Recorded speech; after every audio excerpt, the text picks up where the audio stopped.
नमस्कार बंधुरा केमन आছেন সবাই आशा करছি সবাই खूब ভালো আছেন। आज আবার নতুন ধরনের একটা রেসিপি নিয়ে হাজির হয়ে গেলাম। আজ আমি তৈরি করব তাল দিয়ে রসগোল্লা। তাল দিয়ে কিভাবে রসগোল্লা তৈরি করতে হয় এই রেসিপিটাই আপনাদের সাথে শেয়ার করব। আশা করছি রেসিপিটা আপনাদের কাছে ভালো লাগবে। দেখুন তাহলে আমি কিভাবে তাল দিয়ে রসগোল্লা তৈরি করি। আগে থেকে আমি ছানা কেটে রেখেছিলাম।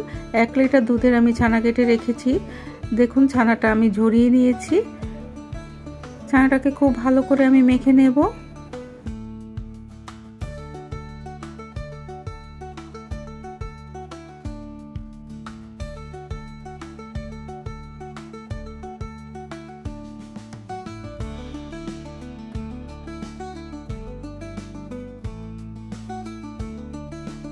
ছানাটাকে খুব ভালো করে মেখে নিতে হবে। হাতের সাহায্যে এইভাবে হাতের তালু দিয়ে এইভাবে একটু ঘষে ঘষে মেখে নিতে হবে। দেখুন ছানাটাকে আমি খুব সুন্দরভাবে মেখে নিয়েছি। ছানার মধ্যে দিয়ে দিচ্ছি 1 চামচ মতো ময়দা আর দিয়ে দেবো 4 চামচ মতো তালের পিউরি। আমি তালটাকে আগের থেকে একটু পিউরি করে রেখেছি। সেই তালের পিউরিটা দিয়ে ছানার সাথে খুব ভালোভাবে মেখে নেব।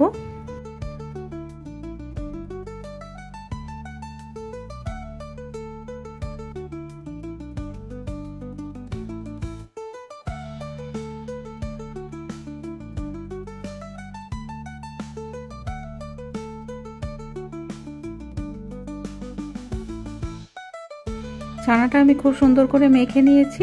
এরপরে আমি রসগোল্লার আকারে গড়ে নেব।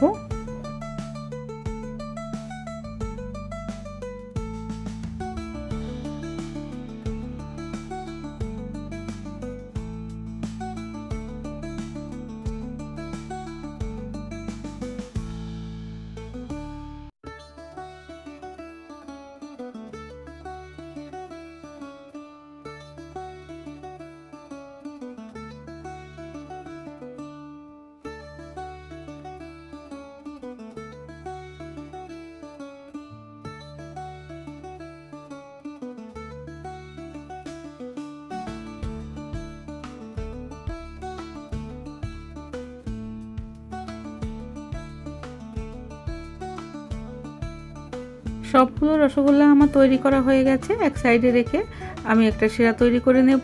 শিরা তৈরি করার জন্য আমি দিয়ে দিচ্ছি 1.5 কাপ মতো চিনি আর 3 কাপ মতো জল।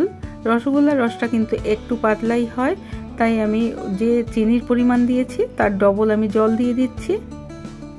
চিনিটা মেল্ট হওয়া পর্যন্ত আমি ফুটিয়ে নেব।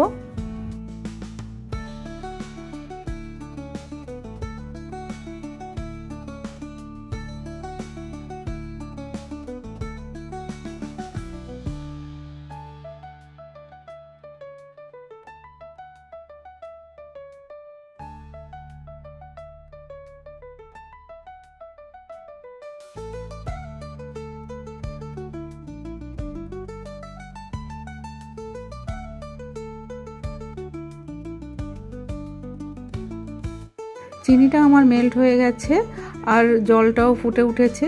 এই ফুটন্ত অবস্থাতেই আমি যে রসগোল্লার বলগুলো করে রেখেছিলাম সেই বলগুলো ছেড়ে দেব।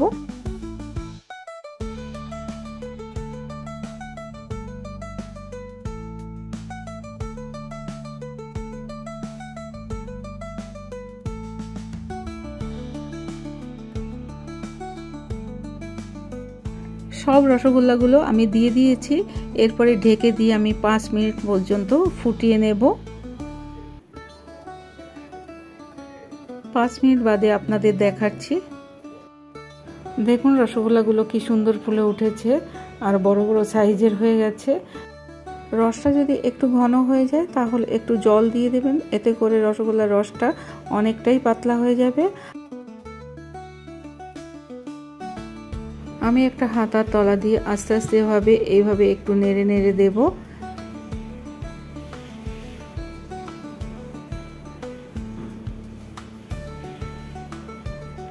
দেখেই বুঝতে পাচ্ছেন রসগোল্লাগুলো কি সুন্দর হয়েছে। আমি 15 মিনিট পর্যন্ত একটু ঢেকে রেখে দিয়েছিলাম। তারপর দেখুন আপনাদের দেখাচ্ছি। তালের রসগোল্লার এই রেসিপিটা যদি আপনাদের কাছে ভালো লেগে থাকে তাহলে আমাকে অবশ্যই কমেন্ট করে জানাবেন রেসিপিটা আপনাদের কাছে কেমন লাগলো। সামান্য একটু লাস্টে গোলাপ জল দিয়ে দিলাম, 1 চামচ মতো গোলাপ জল দিয়ে দিলাম, দিয়ে একটু ভালো করে রসের সাথে মিশিয়ে দিচ্ছি।